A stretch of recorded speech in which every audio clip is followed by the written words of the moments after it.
$320, $330, $10 apart, and that is close to the last thing these two processors have in common. Intel's 270K Plus brings 24 cores. The 7700X3D from AMD brings 8, and then stacks 104 megabytes of cache on top of them. One of these is built wide. The other is built around a single idea. We put them through 6 rounds, and it comes out 3 each. A tie, which sounds like the least useful answer in the world, until you look at which 3 rounds each of them won. So, round 1. What you are actually buying. The 270K Plus is Arrow Lake Refresh, built on TSMC's 3nm process. 8 Lion Cove performance cores, 16 Skymont efficiency cores, 24 in total.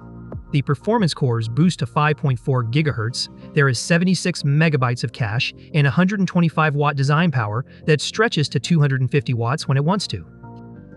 The 7700X3D is Zen 4. 8 cores, 16 threads, boosting to 4.5 GHz.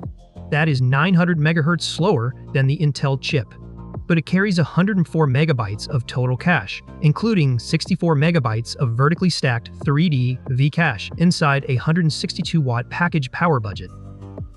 So round 1 is Intel's, and on paper it is not close. Triple the core count, higher clocks, faster memory support for the same money.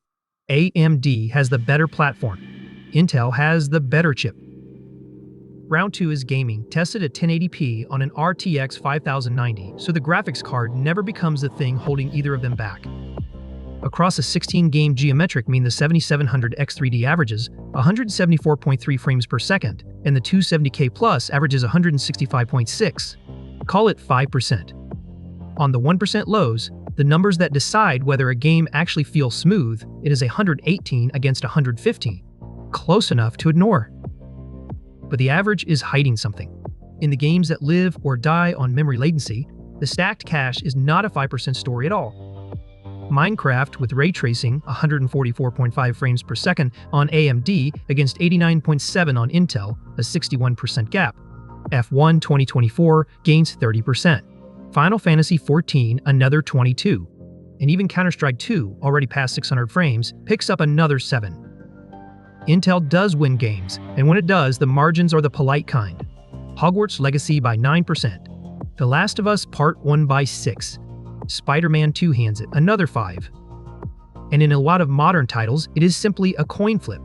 Doom, The Dark Ages is 200.4 against a flat 200. That is not a gap. That is noise. That is round 2 to AMD, not because it wins everywhere, but because when it wins by a mile, and when it loses by a rounding error. Round 3 is where this whole thing turns over. Across the multi-threaded geometric mean, Intel scores 626, AMD scores 272. That is a 130% lead, and it does not lose a single individual test.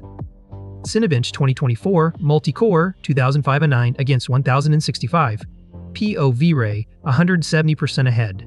V-Ray 6 about 130%, and in Handbrake X265 encoding 29.9 frames per second against 14.3, which is more than double.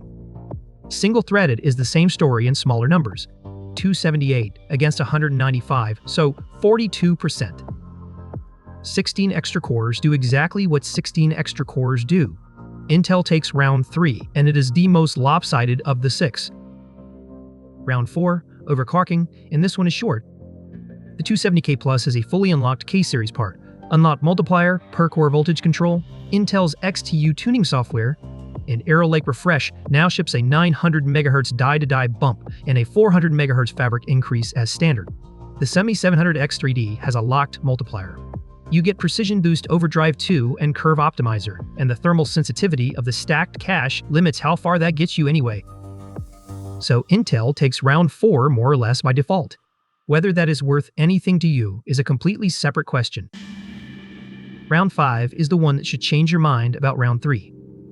While gaming across that same 16-game suite, the 7700X3D draws 60.9 watts. The 270K Plus draws 107.3. Intel is pulling 76% more power to finish 5% behind.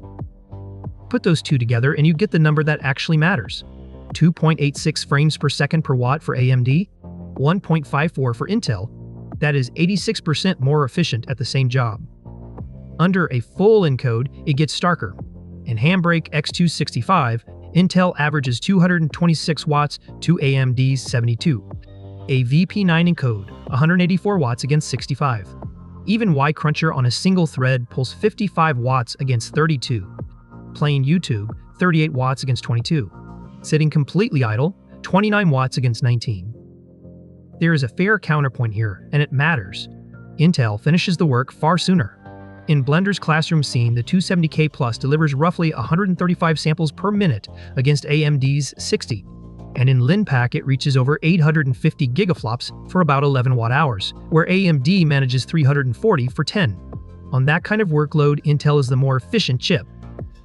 Practically, that 250-watt turbo power means the Intel chip wants a 360mm liquid cooler. The AMD chip is happy on a mid-range air cooler and sits at 55 degrees while gaming. That is round 5, and it goes to AMD. Owned 6. Price, and the part of the price nobody puts on the box. The chips themselves are level. 300 to 320 for Intel, 330 for AMD. But to get everything out of the Intel chip, you want a Z890 board, $150 to $200 at the low end, plus a cooler that can absorb 250 watts. A B650 board for the AMD chip runs $120 to $150, and a $50 air cooler is genuinely enough. Then there is how long the socket lives. AM5 is supported through at least 2029. LGA 1851 is expected to be replaced the moment Nova Lake arrives later this year. Buy the Intel chip, and the socket is already near the end of its life. One thing hurts both of them equally. They both need DDR5, and the memory shortage has pushed a basic 32GB kit past $400, which cancels a good part of the argument either way. Round 6 is AMD's, and the platform is most of the reason. So, 3 rounds each. On points, that is a dead tie. But a tie is not the same thing as pick either one. If your machine renders, encodes, compiles, or edits video, the 270K Plus is not a close call. It is more than twice as fast at the thing you do all day, and it gives up about 5% of your frame rate to do it. If your machine plays games, the 7700X3D wins on frame rate, wins hard on efficiency, runs cooler, costs less to build around, and sits on a socket with 4 more years left in it. 3 rounds each on the scorecard. But you are not buying a scorecard. You are buying one of them. If you want more of these, subscribe. And tell me in the comments which face-off you want to see next and which of these two you would put in your own machine.